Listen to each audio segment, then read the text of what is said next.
자, 우리 하나님의 약속에 대한 시리즈 설교 중간에 몇 번 이렇게 끊어지고 절기 때문에 끊어져서 함께 쭉 전체를 살펴보는 것에 조금 어려움이 생기긴 했습니다만 오늘 그 9번째 항상 함께 하리라 하는 약속에 대해서 같이 살펴보려고 합니다. 여러분, 예수님을 믿고 살 때 우리에게 허락하신 많은 약속이 있지만 제가 생각하기에는 가장 놀라운 약속이 예수님이 함께 해주시겠다고 하는 약속입니다. 예수님이 우리와 같이 계시겠다고 분명히 약속하셨지만 실제로 우리는 그렇게 느끼고 있지 못한 것도 사실입니다. 예수님이 나와 함께 계시다는 것이 내게 있어서 분명한 실제처럼 느껴지지 못하는 경우가 있죠. 그런데 예수님만 그런 게 아닙니다. 우리 자신이 그런 점에서 문제가 있어요. 우리는 너무나 쉽게 우리와 함께 하고 있는 것을 잊어버립니다. 어떤 사업을 하시는 분이 사업이 다 망했어요. 그래서 목사님에게 와서 기도를 부탁을 하면서, 목사님, 저는 이제 아무것도 없어요. 그렇게 이야기를 했습니다. 목사님, 저는 이제 정말 아무것도 없어요. 남은 게 아무것도 없어요. 그 목사님께서 그 집사님에게 그렇게 질문을 했습니다. 아내는 어떠신가요? 아내는 있지요. 아내는 아무것도 없어요. 그렇게 분명히 자기는, 목사님, 저 이제 아무것도 없어요. 저 이제 끝났어요. 우리가 그렇게 쉽게 이야기를 해요. 목사님이 아내는 어떠신가요? 아내, 저는 좀 감사해요. 제 아내가 기도해주고 저와 함께하고 정말 신실하게 믿음을 지켜주어서 너무 감사하고 있어요. 아내는 있으시군요. 게다가 너무나 아내가 좋은 아내가 집사님과 같이 계시군요. 그럼 아이들은 어떠신가요? 아이들도 있지요. 아이들도 둘씩이나 있는 거려. 아직도 나이가 너무 어리지만 그래도 늘 집에 가면 그 아이가 내 위로가 되고 기쁨이지요. 몸은 어떠세요? 4번 쫄딱 망해도 밥은 잘 먹어요. 네, 자, 밥은 잘 먹어. 그러고 보니까 자기가 건강도 가지고 있네요. 친구들은 어떠십니까? 친구들도 있어요. 자, 목사님이 그 집사님과 같이 이야기를 나누면서 그 집사님이 결국은 스스로 고백하기를, 목사님, 너무 많이 있네요. 아직도 제게 너무 많이 있네요. 없는 거는 돈밖에 없어진 게 없어요. 돈하고 회사만 무너졌지 나머지는 다 그냥 있어요. 그런데 우리는 쉽게 아무것도 없어요 라고 말. 여러분 중에도 난 지금 아무것도 없어, 솔직히 그런 생각하고 있는 사람 여기에 계실 겁니다. 난 아무것도 없어. 그게 얼마나 정확하지 않은 표현인가 하는 것을 여러분이 알아야 합니다. 여러분에게 있는 것을 한번 꼽아보세요. 정말 너무너무 많지요. 그 중에서 바로 주님이 함께 계시는 것이 있는 겁니다. 이제 그 목사님, 그 집사님하고 이야기를 나눌 때 그 목사님께서 그거를 질문하지 않은 것에 대해서 저는 좀 불만이에요. 주님은 어디 계세요? 이렇게. 주님 제 안에 계시지요. 그러면 뭐 다 끝난 거죠. 뭐 주님이 함께 계시면 그것으로 충분하지요. 근데 사업 망해 보면 다 잃어버렸다고 말합니다. 다 잃어버렸어요. 저는 이제 끝났어요. 아무것도 없어요. 여러분들도 너무나 쉽게 그런 식으로 표현하는 것에 대해서 여러분 자신을 한번 돌아봐야 됩니다. 우리는 정확하게 표현 안 합니다. 너무 힘들어 죽겠다, 그 정도로 힘들어요? 말을 그렇게 하는 거죠. 너무 힘들어 죽겠다. 힘들어만 죽나요? 좋아도 죽지요. 좋아 죽겠다. 말 표현을 이제는 좀 잘할 필요도 있습니다. 여러분, 하나님께서 우리에게 예수 그리스도 안에서 허락하신 가장 놀라운 축복이 우리 주님이 우리와 함께 하시겠다는 겁니다. 때때로 어려운 일 생기면, 그러면 주님이 나와 함께 계시겠다는 게 믿어지지 않을 때가 있습니다. 우리는 형편이 좋고 나쁜 데 따라서 아직도 내 믿음이 움직입니다. 여러분 중에도 그런 분이 있다면 그게 바꾸어지는 것이 믿음이 좋아지는 거예요. 믿음에 따라서 형편과 처지에 대한 판단이 달라지는 겁니다.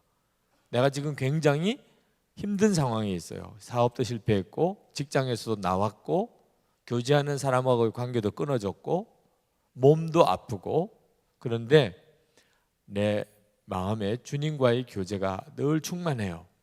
일은 예상하기 힘든데 내가 여전히 큐티가 살아있고, 그리고 기도가 살아있고, 예배가 감격스럽고, 그래서 그 모든 어려운 게 어려운 것 같지가 않아요. 야고보서 1장에 여러 가지 시험을 만나거든 온전히 기쁘게 여기라, 그렇게 돼요. 정말 온전히 기뻐져요. 그래서 좀 걱정스러워요. 내가 미친 건가? 이런 생각이 들 정도로, 그럴 정도로 내가 좀 걱정스러워요. 주변의 사람도 그렇게 여길 정도로. 그게 하나님이 우리 가운데 허락하시려고 하는 믿음의 역사입니다. 믿음이 내 모든 상황을 뒤바꿔 가기 시작하는 겁니다. 그래서 정상으로 옮기고 하나님이 정확하게 방향을 잡아주는 거죠. 여러분의 형편 따라서 믿음이 반응하는 경우 믿음이 약한 거죠. 모든 일이 다 잘 될 때는 하나님 나 사랑하신다고 믿어지고, 어려워지면은 하나님도 나 떠나신 것 같고, 그런 믿음을 가지고 있는 사람은 믿음이 작은 거죠. 믿음이 약한 겁니다. 주변의 환경에 따라. 하나님이 우리에게 주신 가장 놀라운 믿음은요, 주님의 임재하심입니다. 그러니까 주님의 임재하심을 눈뜨게 되면, 그러면 성경에 나와 있는 내용이 내 삶이 돼요. 성경에 나와 있는 내용 중에 로마서 8장에 보면 죽음에 내몰려요. 도살당할 양처럼 그렇게 죽음에 내몰려요. 벌거벗김을 당하고 핍박을 당하고, 그래도 누가 하나님의 사랑에서 나를 끊으리요? 그렇게 됩니다. 자, 이런 믿음이 어떻게 생기죠? 주님이 나와 함께 계시는 것이 믿어질 때. 그건 결심해서 되는 문제도 아니고 돌을 많이 닦아서 이루어지는 경지도 아닙니다. 주님이 나와 함께 계시는 것이 믿어지면, 그러면 내게 주어진 형편이 그 믿음에 따라 달라지게 됩니다. 예수님께서 마지막으로 제자들에게 모든 족속에게 가서 복음을 전하고 제자를 삼으라 라고 명령하셨어요. 자, 그 명령을 들을 때 제자들은 질문을 만약에 했다면 우리 보고 어떻게 그렇게 하라는 거예요? 그런 질문을 할 만합니다. 자, 여러분에게 어느 날 주님이 놀랍게 나타나셔서 너 모든 족속으로 가서 내 제자를 삼으라, 이렇게 만약에 말씀하시면 여러분 마음에 어떻게 하라는 거야? 내가 지금 난 영어도 못하는데, 우리나라 말 통하는 사람들한테 가서 전도도 못하는데, 그죠? 지금 모든 족속에게 가서 돈도 없는데, 지금 가려고 해도 무슨 뭐 돈이 있어야 비행기를 타고 가잖아요. 걸어서 갈 수 있는 것도 아니고, 삼면이 바다요, 북쪽은 북한이고, 어떻게 가라는 거야? 모든 족속에게 비행기 값이 있어야 가는 거 아니에요. 돈도 없는데, 그죠? 자, 이런 생각 때문에 내게 이제 말도 안 되는 일이다라고 생각할 사람이 대부분일걸요. 여러분에게 직접 말 안 했으니까 다행이죠, 그죠? 그러니까 성경에만 기록되어 있는 거지 나한테 한 건 아니잖아요. 그러니까 그냥 넘어가는 거지. 주님이 진짜 나에게 말씀하셨다면 이것처럼 심각한 말씀은 없죠. 예수님 이제 승천하시기 직전에 제자들 상황은 그보다 더 했어요. 우리들은 그래도 나아요, 지금. 그래도 우리는 이미 뭐 세계화 시대에 살고 있잖아요. 그래서 우리가 대략 나라들이 어디 있고 하는 것은 상식적으로 좀 알지요. 그래도 TV를 통해서 뭐 직접 안 가봐도 대략 이렇게 보기도 했고. 근데 예수님 당시 때 제자들은 그때 그 사람들이 한국이 있는 줄 알았을까요? 말도 안 되는 정말 황당한 말씀을 하신 겁니다. 모든 족속으로 제자 삼으라. 어떻게 하라는 거예요, 주님? 그럴 만하죠. 그때 예수님께서 주신 답이 내가 세상 끝날까지 너희와 항상 있으리라, 함께 있으리라는 거예요. 예수님이 주신 답이에요. 모든 민족에게 복음을 전하여 제자 삼으라라고 하는 명령을 이루기 위하여 주님이 주신 답입니다. 내가 세상 끝날까지 너희와 항상 함께 할 것이다. 예수님이 같이 계셔 주실 거라는 거예요. 그 말은 예수님이 직접 하신다는 거예요. 너희들이 하는 게 아니고 예수님이 직접 하신다. 예수님이 부활 승천하시고 난 다음에 하늘나라에서 가브리엘 천사가 예수님을 이제 맞이했습니다. 그리고 예수님을 이렇게 보면서 오, 고생 많이 하셨네요. 그 34년 동안 어쩌면 이렇게 예수님 얼굴이 많이 상하셨어요.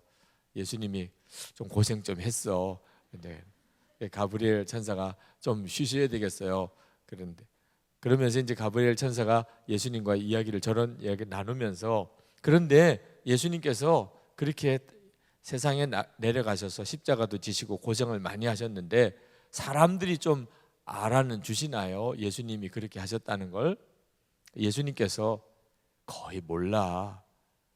그 가브리엘 천사가 좀 어이가 없는 거죠. 아니 그렇게 가서 십자가에 죽으시기까지 고생하셨는데 사람들이 거의 알아주지 않는다면 그 헛고생하신 거잖아요. 아니야, 이제 모든 사람들이 모든 족속이 다 그 십자가의 복음을 알고 구원받을 때가 올 거야.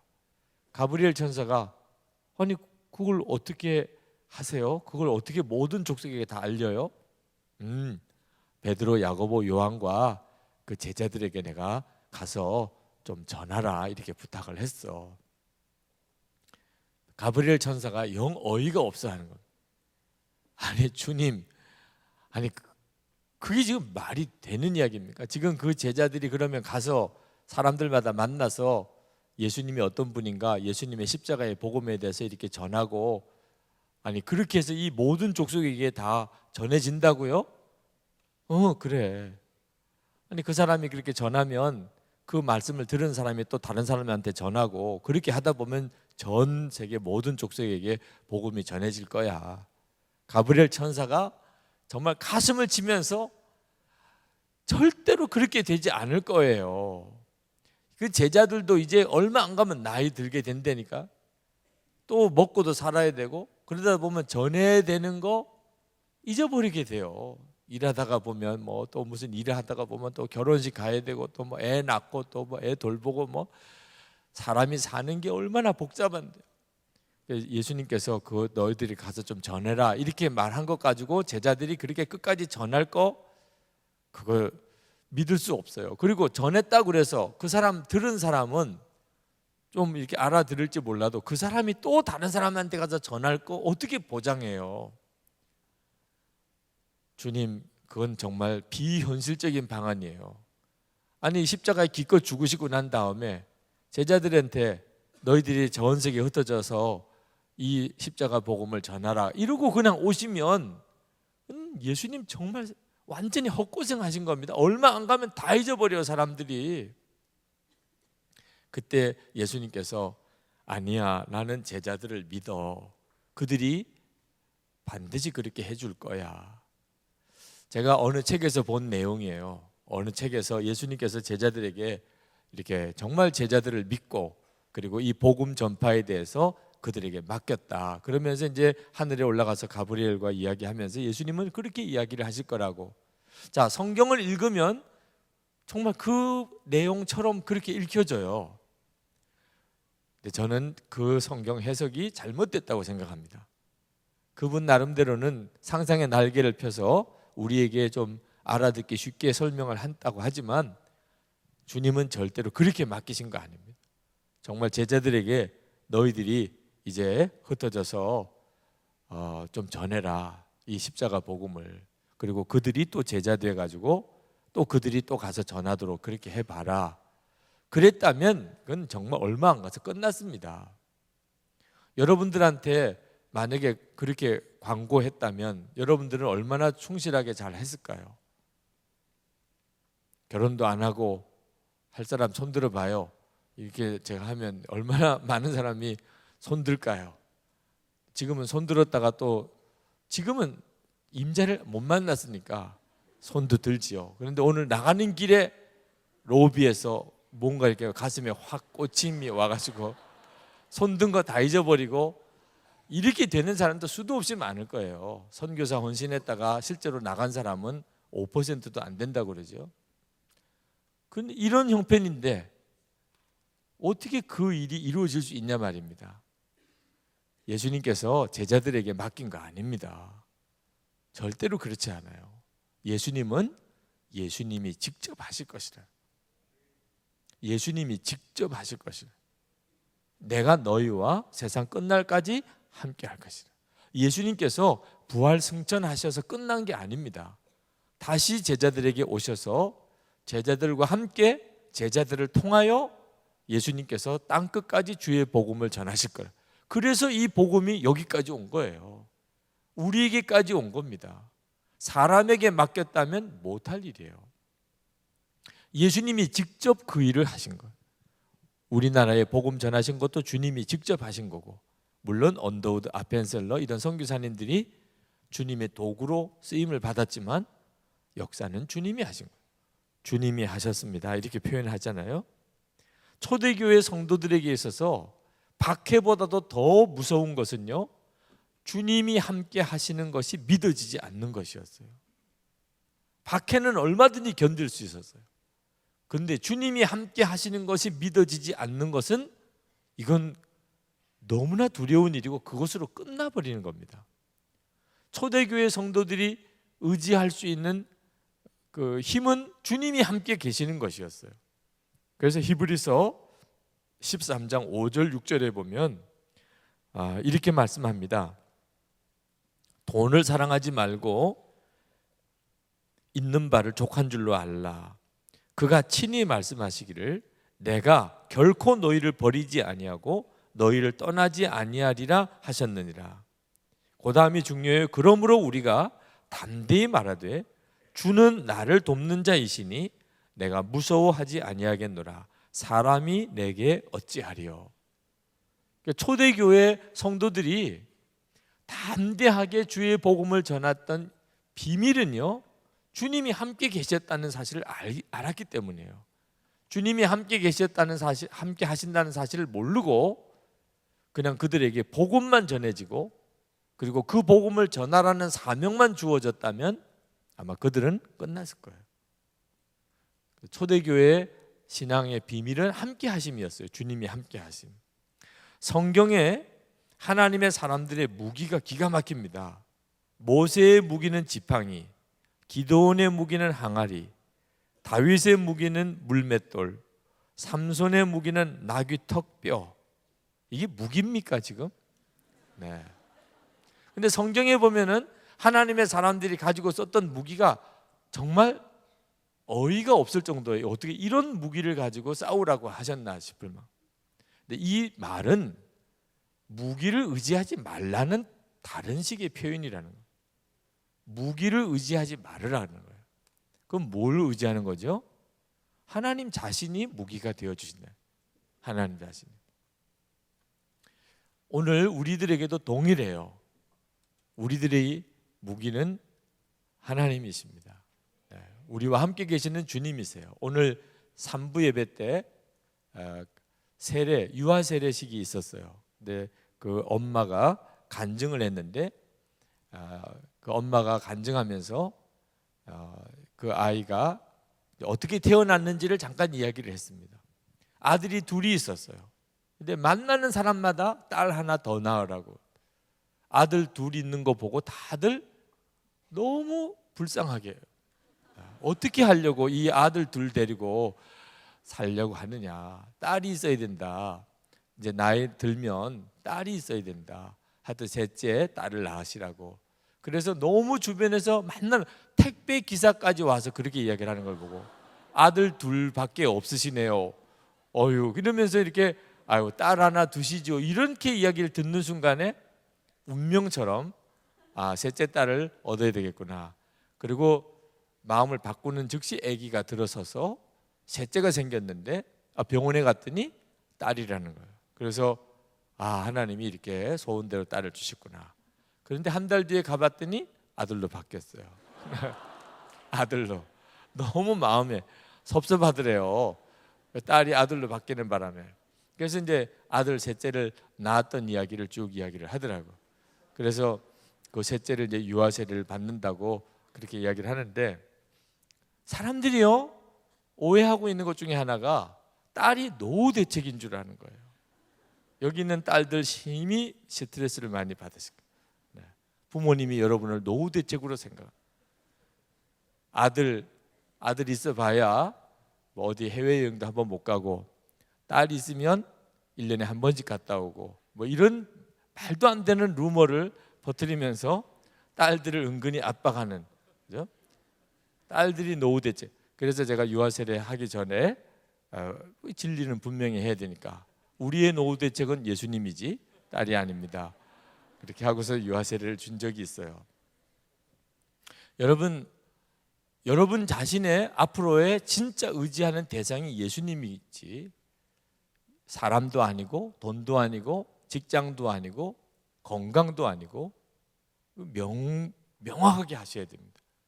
그러니 예수님이 나와 함께 계시는 것을 몰라가지고서야 앞으로 어떻게 살아가요? 세계 복음화를 맡겨준 제자들에게 뿐만 아니고 오늘 우리에게도 예수님이 나와 함께 계시는 것은, 이건 매우 중요한 문제예요. 예수님이 나와 함께 계시는 것을 모르면 실제로 예수님을 믿는 게 아닐 정도로 이건 대단히 중요한 문제예요. 예수님께서 제자들에게 걱정하신 것이 있었어요.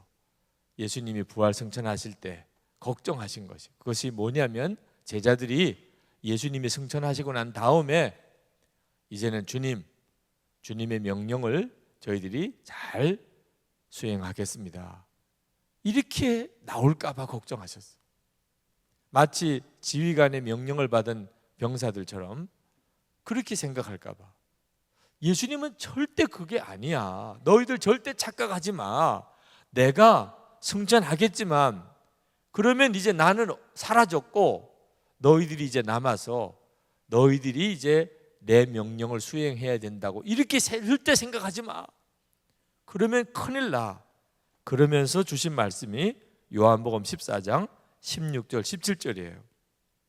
내가 아버지께 구하겠으니 그가 또 다른 보혜사를 너희에게 주사 영원토록 너희와 함께 있게 하리니 그는 진리의 영이라 세상은 능히 그를 받지 못하나니 이는 그를 보지도 못하고 알지도 못함이라. 그러나 너희는 그를 아나니 그는 너희와 함께 거하시며 또 너희 속에 계시겠습니다. 예수님께서 이 말씀을 하신 이유는 제자들에게 이 말씀을 하는 거예요. 내가 부활 승천한 다음에 너희들만 남았다고 절대 생각하지 마. 절대 그런 일은 없어.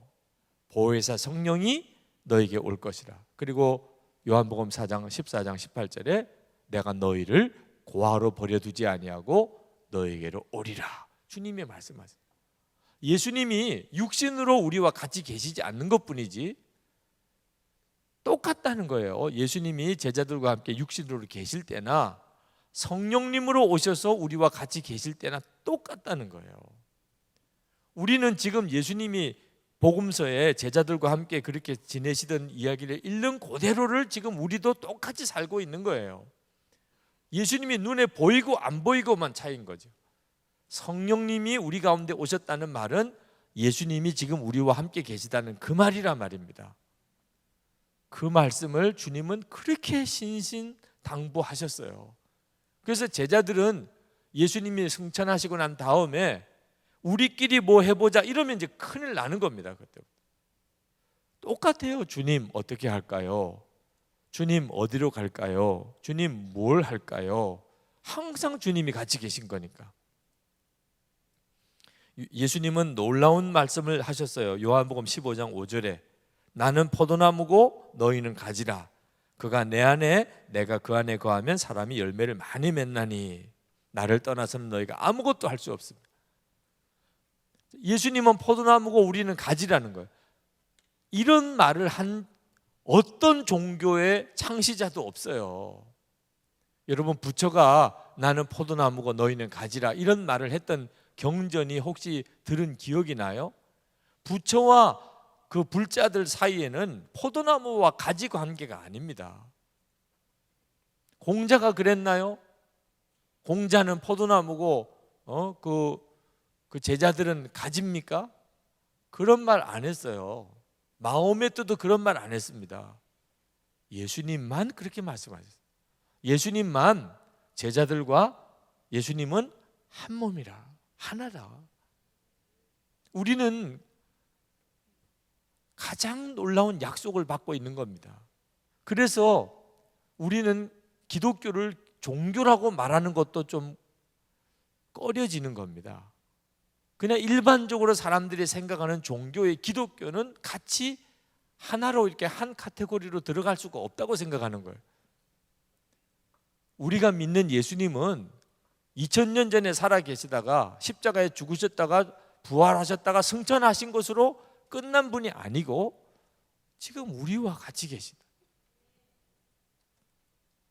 이 믿어지지 않는 이 말씀을 여러분들이 정말 믿음으로 취하게 될 때, 그때부터 비로소 여러분은 예수 믿는 가장 놀라운 축복을 누리고 살게 되는 겁니다.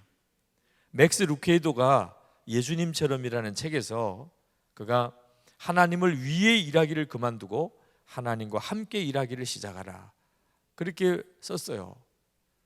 많은 사람들이, 많은 크리스천들이 주님을 위해서 일한다고 그래요. 근데 주님과 함께 일하는 것을 너무 모른단 말이에요. 그러면서 거기서 어느 영업사원 이야기를 합니다. 영업사원의 간증을. 이 영업사원은 그동안 늘 하나님을 사장님처럼 생각을 했다는 거예요.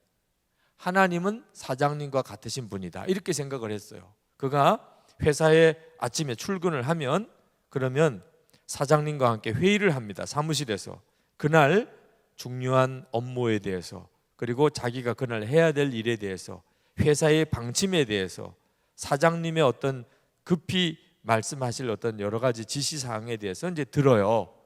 회의가 끝나고 나면 그러면 이제 영업하러 나갑니다. 회사를 떠나요. 그러면 이제 사장님은 회사에 계시고 자기는 이제 영업하러 나갑니다. 그리고 열심히 자기 나름대로 이제 다니면서 방문도 하고 판매도 하고 해요.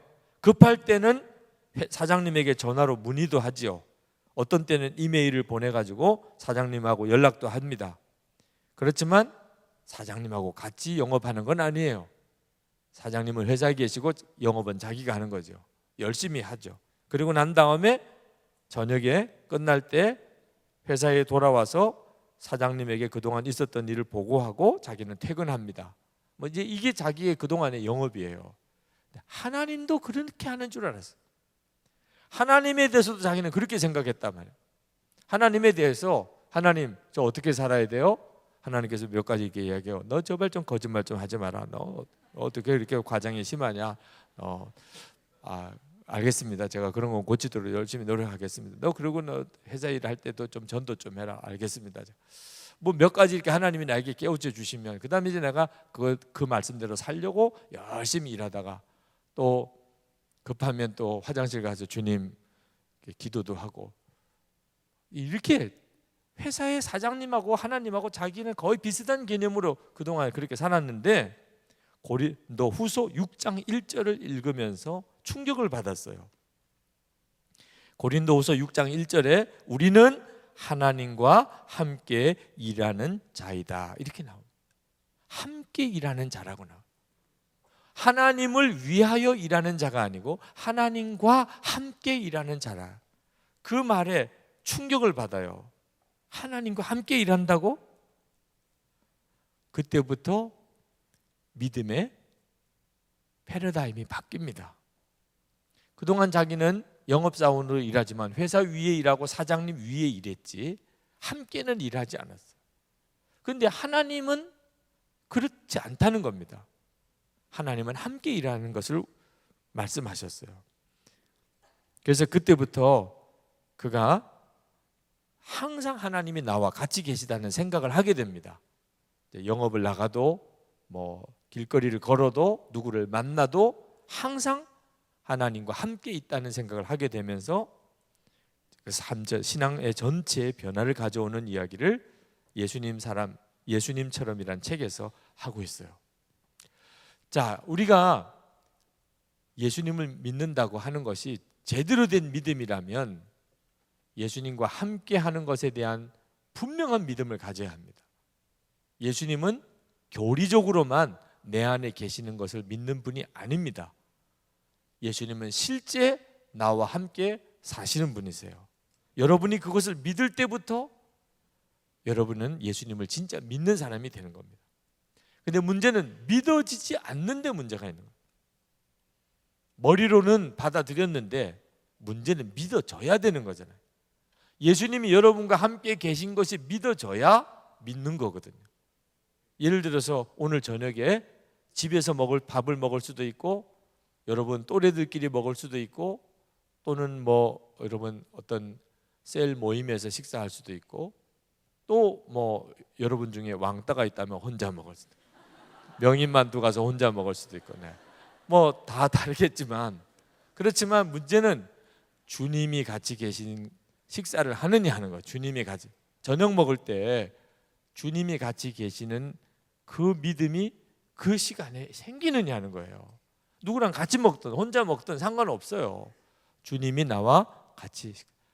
예수님은 요한계시록 3장 20절에 우리 마음에 왜 오신다고 그랬어요? 밥 같이 먹자고 온다고 그랬잖아요. 밥 같이 먹자고 오신다고 그랬잖아요. 믿어지지 않는 분은 빨리 찾아보라니까. 요한계시록 3장 20절에 예수님은 내 마음에 왜 오시냐? 밥 같이 먹자고. 예수님은 밥 먹는 거 무지하게 중요하게 생각해요. 오늘 저녁에 주님 소외시키지 마시기 바랍니다. 오늘 저녁 먹을 때 주님 같이 드시죠. 자, 정말 식사하는 그건 교제를 의미하는 겁니다. 단순히 밥만 먹는 건 의미는 아니지만, 그러나 또 요한계시록 3장 20절에서 말하는 이 식사의 의미가 성찬식을 의미하는 것이라고 신학적으로 해석할 수 있는 부분이기도 합니다만, 우리는 그런 복잡한 생각 다 일단 접어놓고 주님은 원하는 것은 항상 밥 먹을 때마다 기억하고 같이 밥 먹을 수 있는 그런 관계를 원하신다는, 내가 그것을 정말 그렇게 믿기를 원하신다는, 그게 뭐 대단한 일인 것 같지요? 예수님하고 같이 늘 밥 먹을 때마다 주님 생각하는 게 뭘 대단한 일일 것 같나? 여러분 그렇게 한번 살아봐요. 예수님 밥 먹을 때마다 주님 항상 나와 같이 계시다, 그렇게 생각하고 한번 여러분이 살아봐요. 그렇게 6개월 지나고 1년 지나고 여러분의 삶에 무슨 변화가 일어나는지. 우리 주님이 우리 삶 전체를 바꾸시는 원리예요. 우리와 함께 하심을 우리가 믿을 때, 그때부터 내 삶은요 죄 못 지어요. 주님이 나와 함께 계시는 게 안 믿어지니까 은밀한 죄 짓는 거예요. 음란한 죄 못 이기는 거예요. 주님이 나와 같이 계시는 게 믿어지면 못해요. 거짓말도 못해요. 주님이 나와 함께 계시는 게 진짜 믿어지면 두렵지도 않아요. 예수님이 정말 함께 나와 같이 계시는 게 믿어지면 삶 전체가 바뀌어요. 이 약속을 여러분이 정말 붙잡아야 됩니다.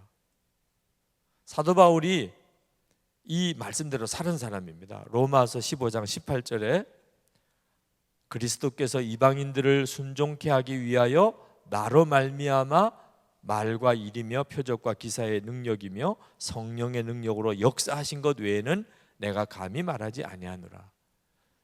사도 바울은 정말 이 말씀을 믿었어요. 주님이 나와 같이 계시다. 그래서 사도 바울이 전도했는데 그건 내가 한 게 아니고 예수 그리스도께서 나로 말미암아 하신 것이다, 이렇게 그는 분명히 알았어요. 어떻게 사도 바울은 그렇게 주님과 함께하는 믿음을 가질 수 있었을까요? 십자가의 복음을 정확하게 그가 붙잡았기 때문입니다. 갈라디아서 2장 20절 너무 잘 아는 내용이죠. 내가 그리스도와 함께 십자가에 못 박혔나니 이제는 내가 산 것 아니요 내 안에 그리스도가 사시는 것이라. 나는 죽었습니다. 예수님이 이제 내 안에 사십니다. 십자가 복음이에요. 사도 바울은 정확하게 십자가의 복음을 붙잡았으니까 주님이 함께 계시는 믿음을 가졌던 거예요. 고린도후서 12장 2절에 내가 그리스도 안에 있는 한 사람을 아노니, 사도 바울 자신을 말하는 겁니다. 자기라고 말하기에는 너무 자기 체험이 너무 크고 놀라우니까 사람들이 자기를 이상하게 볼까 봐 그리스도 안에 있는 한 사람을 아노니, 남의 이야기처럼 하는 겁니다. 그는 14년 전에 셋째 하늘에 이끌려 간 자라. 그가 몸 안에 있었는지 몸 밖에 있었는지 나는 모르거니와 하나님은 아시느니라. 자, 사도 바울이 자기를 표현하기를 그리스도 안에 있는 자라고 표현한 것을 주목해 봐야 돼요. 사도 바울이 자기를 뭐라고 표현했냐? 그리스도 안에 있는 자라. 요한복음 15장 4절에 내 안에 거하라. 그러면 나도 너희 안에 거하리라. 그러면서 나는 포도나무요 너희는 가지라. 그렇게 말씀하셨어요. 그러니까 사도 바울이 예수님과 온전히 하나 된 믿음을 가질 수 있었던 것은 늘 예수님 안에 거하는 자였기 때문에. 예수님 안에 거한다는 말은 예수님께 내 삶을 다 맡겨버린다는 거예요. 주님께 다 맡겨버렸어요. 예수님 안에 거한, 예수님 내 안에 거하세요, 이거 예수님 내 안에 거하세요 하는 것과 예수님 안에 내가 거하는 것은 달라요. 예수님 안에 내가 거하는 것은 예수님께 나를 완전히 드리는 거죠. 그러면 예수님이 내 안에 거하시는 것을 내가 알게 되고, 예수님과 나는 포도나무와 가지처럼 완전히 하나가 됩니다. 이것은 예수 믿는 놀라운 삶을 말하는 거예요. 여러분이 예수님 안에 거하는 삶을 갖게 해드리려고 24시간 예수님을 바라보도록 영성일기를 써보라고 하는 겁니다. 여러분 영성일기를 쓰는 시간이 바로 예수님 안에 거하는 시간입니다. 그리고 여러분이 예수님 안에 거하는 것을 계속 확인하는 시간이에요. 영성일기, 늘 주님을 바라보는 것을 매일 기록으로 남겨보는 거죠. 여러분 이렇게 늘 주님과 주님 안에 거하고 주님 내 안에 거하고 예수님과 나는 늘 같이 지내는 것을 항상 믿고 누리는 것이 삶을 얼마나 바꾸는지, 제가 군에 있을 때 경험을 비추어서 잠깐 예를 드리면, 요즘에는 어떻게 바뀌었는지 모르겠어요. 제가 군에 있을 때 수송부에 위문을 갑니다. 그러면 항상 수송부에서 하는 일이 뭐냐면 그 멀쩡한 트럭이나 집차를 다 분해하는 거예요. 무슨 뭐 레고 놀이하는 것도 아니고, 저는 차를 왜 분해하는지 모르겠어요. 근데 하여튼 그 수송부에서 차량 엔진 내리고 미션 내리고 바퀴 뜯어내고, 그리고는 계속해서 그 차량을 다 분해해서 기름칠하고, 그것도 그렇게 했어요. 닦고 조이고 기름치자. 수송부의 구호입니다. 닦고 조이고 기름치자. 근데 제가 나중에, 처음에는 잘 이해가 안 됐는데 나중에 가서 저렇게 하니까 그 완전히 깡통 같은 트럭이 굴러가는 거예요. 야, 대단하다고 싶어요. 여러분 군용 트럭 타봤습니까? 차라고 하기가 민망할 정도로 아주 단순 무식하게 만들어져 있어요. 그리고 야, 이거 타고 어떻게 다니나 싶을 생각이 들 정도. 그런데도 그 차가 굴러가요. 멀쩡히 군인들을 태우고 또 훈련도 나가고. 근데 계속 그 차를 분해해서 다시 기름칠하고, 그리고 다시 또 조이고, 그리고 또 얼마 동안 움직이고, 또 그 다음에 또 풀어가지고 또 닦고 기름치고 조이고. 그 고물 군트럭도 계속 수송부에 들어와서 정비하는 장병들이 계속 만져주고 또 점검하고 계속 기름치고, 그러니까 그게 돌아가더라고. 그게 여러분이요, 그 군인 트럭에 비하면 별로 나을 것도 없어요. 차라리 군인 트럭이 훨씬 낫지. 여러분의 삶이 정말 문제가 많은, 그래도 말입니다, 주님이 늘 여러분과 같이 거하시고, 여러분이 늘 주님 바라보고, 아침부터 저녁까지 늘 주님 생각하고, 그러면 여러분의 인생이요 놀랍게 바꿔져 나가요. 주님과의 관계 때문에. 여러분 군부대 위문 가보신 적 있습니까? 뭐 군에 갔다 온 형제들은 가만히 계시고, 위문 가신 분들, 제가 군에 군목으로 있으면, 요즘에는 군 막사가 많이 좋아졌어요. 근데 제가 군목으로 있을 때만 해도 정말 어떻게 이런 데서 어떻게 사나, 그런 생각이 들 정도의 군 막사가. 그런데 거기서 군인 장병들이 거기서 군 생활을 합니다. 이유가 뭐죠? 매일 청소하니, 매일 청소하니까. 매일 청소하고 기름칠하고 닦고 쓸고 물 청소하고 그리고 사람이 들어와서 지내고, 그러니까 정말 그 창고 같은 군막사가 사람 사는 곳이 되는 거예요. 생기가 있는 겁니다. 멀쩡하게 깨끗하게 지어놓은 집도요, 사람이 안 살면 흉가가 되어버려요. 여러분이 지금 가지고 있는 여러분의 육신이 정말 보잘것없어도 주님이 늘 와서 계시면, 여러분이 그 주님이 여러분과 함께 계신 것을 늘 확인하면 여러분의 인생이 놀랍게 바뀌어요. 주님의 임재하심의 약속이 여러분의 인생 전체에 얼마나 놀라운 역사를 이루는지 모릅니다. 아까 맥스 루케이도 이야기를 했는데, 그 맥스 루케이도가 어른들 동화를 쓴 게 있지요. 너는 특별하단다 라고 하는 성인 동화를 썼습니다. 혹시 여러분 뮤지컬이라든지 영화든지 뭐 동화책이든지 보신 분이 있을지 모르겠어요.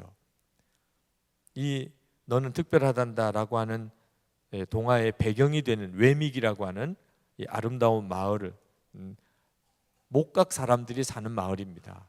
나무로 만든 사람들이에요. 그런데 이 목각 사람들에게 아주 특별한 나름대로의 습관이 하나 있는데, 그것은 스티커 붙여주는 일입니다. 서로에게 스티커를 붙여주는 거예요. 굉장히 이 나무결이 좋은 목각 사람, 또는 나무결에 윤기가 나는 목각 사람, 또는 나무가 이렇게 서로 잘 균형이 잡힌 그런 목각 사람을 만나면 금빛 별표를 붙여줘요. 아주 똑똑하고 재능이 있는 목각나무를 만나도 또 별표, 금빛 별표를 이렇게 붙여줍니다. 그런데 그러다가 아주 모양도 찌그러지고 윤기도 없고 또 제대로 재능도 없고 별 볼 일이 없는 그런 목각 사람을 만나면 잿빛 점표를 벌점으로 붙여줍니다. 그래서 사람들이, 이제 목각 사람들이 이렇게 그 마을에서 다니는데, 어떤 사람은 금빛 별표를 붙이고 다니고 어떤 사람은 잿빛 점표를 이렇게 붙이고 다니고, 금빛 별표를 많이 붙인 사람은 상당히 뻐기고 다니고, 잿빛 점표가 많이 찍힌 사람은 정말 완전히 폐인처럼 그렇게 사는 거예요. 근데 그 마을에 주인공이 있습니다. 그 주인공은 너무 볼품이 없는 사람, 목각 인형이에요. 그러니까 영락없이 잿빛 점표 투성이죠. 그러니까 더 사람이 완전히 까부러져 있습니다. 이 펀치넬로라고 하는 주인공은 정말 불쌍한 사람을 상징하는 것이에요. 그런 금빛 별표를 하나 받아보고 싶지만 누구도 붙여주는 사람이 없어요. 온통 잿빛 점표만 붙이고 삽니다. 근데 그 마을에 아주 색다른 친구가 한 사람 왔는데, 루시아라고 하는 사람이 왔어요. 이 사람은 뭐가 특별하냐면 아무것도 붙어 있는 게 없어. 금빛 별표도 잿빛 점표도 아무것도 붙어 있는 거예요. 사람들이 표를 안 붙여주느냐, 그건 아니에요. 어떤 사람은 좋게 보고 금빛 별표를 붙여주는 사람도 있고, 어떤 사람은 잿빛 점표를 붙이는 사람도 있지만 붙이는 쪽쪽 다 떨어집니다. 루시아라고 하는 이 사람에게는 붙어 있지를 않아요. 뭐 하나라도. 펀치넬로가 루시아에게 찾아가서 묻습니다. 나는 이렇게 점표 투성이로 사는데 너는 어떻게 그렇게 깨끗하냐? 그랬더니 루시아가 엘리라고 하는, 나무를 만드는 조각가인 엘리라고 하는 사람이 저 산 위에 있는데, 한번 가서 너도 그 엘리의 상담을 한번 해봐. 그러면 너도 고민하는 게 해결이 될 거야. 그래서 이 펀치넬로가 엘리를 만나러 갑니다. 엘리를 만나요. 아주 잿빛 점표 투성이인 펀치넬로를 보면서 엘리가 너무너무 안타까워합니다. 나는 너를 그렇게 만들질 않았어. 너는 정말 내 작품이야. 특별하단다 너는. 그래서 책 제목이 특별하단다. 나는 너를 아주 특별하게 만든 거지, 너는 절대로 나쁘게 못생기게 만든 게 아니야. 그러면서 물어요. 펀치넬로가 엘리에게, 루시아는 어째서 그렇게 어떤 것도 붙어 있지 않고 깨끗한가요? 그때 아주 의미 있는 이야기를 해줍니다. 그것은 남들이 어떻게 생각하느냐가 아니라 내가 나를 어떻게 생각하느냐가 중요하단다. 루시아는 자기가 자신에 대하여 어떻게 생각하느냐 하는 게 분명하기 때문에 남들이 어떻게 생각하느냐 하는 것이 그에게 의미가 없어. 그래서 붙어 있지 않는 거야. 누가 뭐 좋게 생각하든 누가 나쁘게 생각하든 그거 중요하지 않아. 내가 나를 어떻게 생각하느냐가 중요하지. 그래서 펀치넬로에게 너도 너가 어떻게 너 자신에 대해서 생각하느냐가 분명해야 다른 사람이 붙여주는 표에 매이지를 않는단다. 내가 이 표를 달고 있는 것은 그 사람이 너를 아유 볼품도 없네. 그래서 너도 그래 나도 그렇게 생각해. 그러니까 이게 붙어 있는 거야. 나는 특별한 존재야. 나는 특별히 만들어진 사람이야 라고 너가 정말 믿으면 그 전표는 다 떨어지게 돼 있다. 펀치넬로가 그 엘리를 만나서 자존감을 회복합니다. 난 특별하게 만들어진 존재야. 이상한 것도 아니고 못생긴 것도 아니고 잘못하는 것도 아니고 나는 나대로 특별히 만들어진 존재야 라는 게 마음에 믿어지는 순간에 표가 다 떨어져요.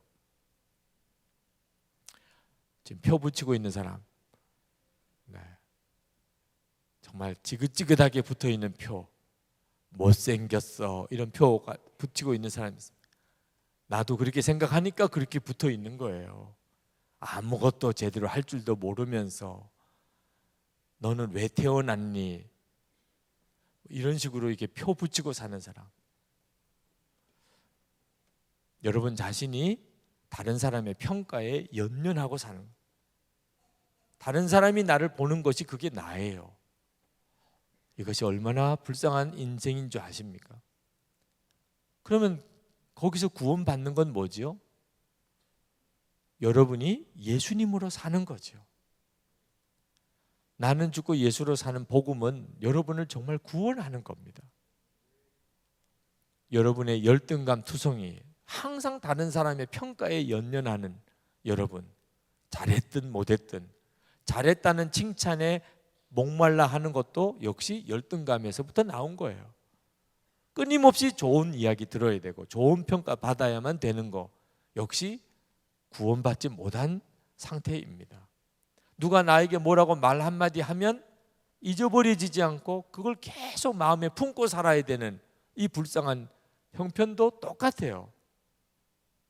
그래서 우리 주님이 여러분에게 내가 너와 함께 한다는 거예요. 그저 단순히 주님이 우리 옆에 계셔 주시겠다는 게 아닙니다. 내 속에 오시겠다고 하신 그 말은 무슨 뜻입니까? 이제 다른 사람의 평가에 연연하는 나는 죽고 내가 이제는 예수님으로 사는 거예요. 그것이 우리 주님이 우리에게 약속하신 거예요. 여러분 모두에게 약속하신 거예요. 내가 너와 함께 하리라. 너를 고아로 버려두지 않고 너에게로 오리라. 나는 포도나무고 너희는 가지라. 여러분에게 이 사실이 진짜 믿어지게 되면 여러분에게 있는 열등감의 골이 다 떨어집니다. 사람의 칭찬 받으려고 목말라 하는 거 이제는 다 의미가 없어요. 예수님이 나와 같이 계시고 예수님이 나와 한 몸 되어 주신 거면 그것으로 충분해요. 사람들이 나를 이렇게 볼 수도 있고 저렇게 볼 수도 있어요. 그건 그 사람 마음이지 뭐. 그게 나에게 무슨 상관이 있어요? 주님이 나와 한 몸이시라는데, 예수님이 내 생명이신데, 예수님이 나의 거룩이고 예수님이 나의 의요. 그러면 충분하죠. 우리 삶 전체가 구원받는 거예요. 이번 연회가 열렸는데 가서 당황했습니다. 갑자기 선한목자교회 표창 순서가 있더라고요. 그래서 아무 연락도 없이 무슨 표창인가 하고 이렇게 알아봤더니 선한목자교회가 그동안에 부흥도 많이 됐고 또 연회에다가 이렇게 부담금이라고 그러죠. 우리 교회에서 연회에다가 내는 돈도 잘 내고 많이 내고, 그래서 감독님이 아주 좋게 보셔서 선한목자교회를 칭찬하려고 하는 뜻으로 표창을 하시겠다고 그렇게 표창패를 만드셨다고 순수에다 그렇게 넣었더라고. 그래서 제가 연애 총무님 만나 뵙고 절대 그렇게 하지 마시라고. 그 표창패를 만들었는데 어떻게 하냐? 그거는 그냥 뒤로 달라고. 뭐 만들어서 어떻게 버릴 수도 없고 하면 그거는 그냥 저희들이 뒤로 받으면 되니까. 그러나 앞에 나가서 이렇게 상 받고 하는 것은 하지 않겠다고. 사람은 누구나 다 칭찬받고 싶어요. 인정받고 싶어요. 그러면 더 잘하게 되고. 그런데 예수님을 모를 때 하는 이야기. 예수님 그분과 진짜 실제적인 관계가 없을 때가 그럴 거예요. 예수님을 알고 나면 사람들 앞에 나가서 칭찬받는 거, 그것이 오히려 나에게 해롭다는 걸 알게 돼요. 절대로 어쩔 수 없이 칭찬을 받게 되고 상을 받게 되는 일이 있으면 그건 받을 수도 있지만, 그러나 그것을 즐거워할 이유는 하나도 없어요. 주님으로 너무너무 충분하니까. 다른 사람이 나에게 뭐라고 말하는 거에 대해서도 이제는 자유로워요. 주님이 알면 됐으니까. 지나고 나면 다 주님이 알아서 정리해 주실 거니까. 여러분, 이게 얼마나 놀라운 구원인 줄 아십니까? 우리가 세상을 살아갈 때 하나님이 주신 사명을 감당하는 비밀이기도 하고, 우리의 삶 자체가 이제는 외부의 영향을 받지 않고 주님의 계획대로 살아갈 수 있는 놀라운 비밀이에요. 그 약속을 여러분이 다 받으신 겁니다. 누리셔야 됩니다. 머리로만 알지 말고 실제로 누리셔야 돼요. 누리기를 원하시는 분들은 주님의 십자가를 붙잡으세요. 누누이 말씀을 드리지만 나는 죽었습니다. 예수님 내 생명이십니다. 이 십자가의 복음을 여러분이 분명하게 하세요. 그리고 24시간 주님을 바라보세요. 여러분에게 오셨지만 여러분이 바라보지 않으니까 그게 여러분의 믿음이 되지 않는 겁니다. 영성일기 쓰시는 거 해보세요. 그래서 한 주, 두 주 해보지 말고 적어도 3개월, 6개월을 해보세요. 그렇게 할 자신 없으면 나눔방에 들어오세요. 나눔방에 들어와도 안 되면 조장하세요. 조장해요. 네. 확실한 비밀. 그래도 안 되면 나하고 같이 해요. 네. 저하고 같이 나눔방해요. 네. 하여튼 무슨 수가 있어도 여러분 주님 바라보는 생활을 꾸준히 해봐요. 놀라운 일이 벌어집니다. 우리 주님이 우리에게 허락하신 완전한 구원이 다 임마누엘 하시는 주님에게서부터 오는 것입니다. 자, 기도합시다. 기도하실 때 주님, 저에게 약속하신 임마누엘 하시겠다고 하신 주님의 이 약속이 저에게 정말 분명한 실제가 되기를 원합니다. 그동안에 나도 모르게 그저 내 눈에 보이는 것에 자꾸 바라보고 살았습니다. 이제는 나는 죽고 예수로 사는 십자가의 복음을 붙잡고 24시간 주님을 바라보며 살겠습니다. 임마누엘 하시는 주님 이 약속 붙잡고 제 남은 생애가 사라지기를 원합니다. 주님 역사하소서. 제 삶을 통하여 주님의 계획이 이루어지기를 원합니다. 우리 같이 통성으로 기도합니다. 은혜와 사랑이 충만하신 하나님 감사합니다. 놀라우신 주의 은혜를 찬양합니다. 오늘도 주님 앞에 나와 예배하는 이 청년들과 하나님의 사랑하는 성도들을 축복합니다. 능하신 주님의 손에 부탁하고 하나님의 역사하심에 맡깁니다. 아버지 하나님, 이 시간에 종이 말씀을 전했습니다. 주님이 약속하신 그 말씀을 전했습니다. 사랑하는 이 청년들의 가슴에 주님 잘 박힌 못처럼 주님 역사해 주소서. 성령님, 이 말씀으로 마음의 소원이 되고 갈망이 되게 하여 주소서. 하나님, 그 마음의 중심에 소원이 되게 해 주소서. 아버지 하나님, 정말 주님과 동행하는 삶, 주님의 계획에 있는 삶, 주님의 인도하시는 삶을 살아가도록 주님 역사에 주옵소서. 그들과 은혜를 더하시고 우리와 함께 계시는 주님 역사하시기를 원합니다. 만나 주시기를 원합니다. 인도해 주시기 원합니다. 눈뜨게 해주시기 원합니다. 주님과 온전히 동행하게 해주시기 원합니다. 분명한 답을 청년 때부터 갖게 해주시기 원합니다. 아버지 하나님, 아직도 분명히 믿지 못하고 믿어지지 않아 괴로워하는 청년들을 긍휼히 여겨주시기 원합니다. 주님을 향하여 마음을 열고 말씀을 붙잡고 간절한 마음으로 기도할 때 눈이 열리게 해주시고 24시간 주님을 바라보려고 할 때 역사해 주시고 축복해 주시고 주님의 사람으로 일어나게 하여 주시기를 원합니다. 아버지 하나님, 세계 나가 모든 족속을 제자 삼는 이 놀라운 비전을 이 약속의 말씀으로 이루게 해 주시니 믿습니다. 우리의 가정, 직장, 하나님 학교, 하나님 교회 생활, 하나님 세계를 복음화하는 우리의 사명의 길에 하나님 역사를 이루어내게 해 주시옵소서. 주님 감사합니다. 아버지 하나님, 오늘 주의 사랑하는 청년들과 이 자리에 있는 주의 사랑하는 모든 성도들에게 말씀을 주셨으니 이 말씀이 성령의 역사로 저들에게 분명한 실제가 되게 해주시기를 원합니다. 우리가 너무나 눈으로 보는 것과 귀로 듣는 것에만 연연하고 반응하고 살았습니다. 주님이 우리와 함께 계시되겠다고 하는 이 엄청나고 놀라운 약속을 소홀히 하고 지냈던 일을 진심으로 주님 앞에 회개합니다. 이제 다시 한번 나는 죽고 예수로 사는 십자가의 복음을 붙잡고 24시간 늘 함께 계셔 주시는 주님을 바라보고 살아가려고 합니다. 하나님, 눈 열어주시기 원합니다. 주님이 함께 계시고 인도하시고 말씀하시고 역사하시는 것을 청년의 때에 분명히 알게 해주시기 원합니다. 이제 우리의 인생길에 하나님, 결혼하여 가정을 이루는 일, 직장 취직하여 기업을 갖는 일, 사업을 하는 일, 학교에서도 공부하는 일, 주의 사명을 위해서 나가는 일, 수없는 하나님의 계획에 있는 일들을 우리 눈앞에 놓고 있습니다. 주님 동행해 주소서. 예수님과 온전히 연합하여 하나 되어 우리가 주님의 인도함을 정확하게 밟아갈 수 있게 되기를 원합니다. 하나님, 아까운 청년의 때를 다 허비하고 인생 좋은 시절 다 보내고 후회밖에 남지 않는 그와 같은 생애가 되지 않기를 원합니다. 아직도 예수님 함께 계시는 게 믿어지지 않는 사람들이 있습니다. 주여, 이 시간에 그 사모하는 마음에 성령님 역사해 주시옵소서. 주님을 갈망하는 마음을 주님 일으켜 주시고 주님은 응답하시고 하나님의 살아계심을 보여주시고 주님이 함께 하심을 알게 하시고 예수님과 연합된 것을 깨닫게 해 주옵소서.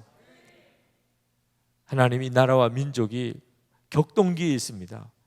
북한은 마지막 때를 향하여 가고 있습니다. 이 통일을 감당할 세대가 일어나야 하겠습니다. 북한을 끌어안을 수 있는 리더가 일어나야 하겠습니다. 이 일을 감당할 수 있는 기업인도 일어나야 되겠습니다. 거룩한 교회가 세워져야 되겠습니다. 이 젊은이 교회를 통하여 하나님 그 일을 이루어 주시기 원합니다. 주님만이 우리를 통하여 그 일을 이루실 걸 믿습니다. 주님과 온전히 연합하게 해주소서. 가정에서, 직장에서, 학교에서, 교회에서 언제든 어디서든지 주님과 동행하게 하소서. 오늘도 전심으로 주님께 예배하고 정성을 다해 헌금하여 봉헌하는 성도들을 축복해 주소서. 그 예배를 받아주소서. 그 감사를 받아주소서. 하나님의 계획이 이번 한 주간도 놀랍게 이루어지게 되기 원합니다. 염려하고 두려워하지 말고 오직 예수님 안에 거하기를 힘쓰고 주님을 계속 바라보게 하시고 주님이 말씀하시면 순종하게 하시고 주님 역사하소서. 염려, 근심, 두려움 십자가에 다 못 박습니다. 찬송, 감사, 기쁨으로 나아가겠습니다. 주님 감사합니다. 예수 그리스도 이름으로 간절히 기도합나이다. 아멘.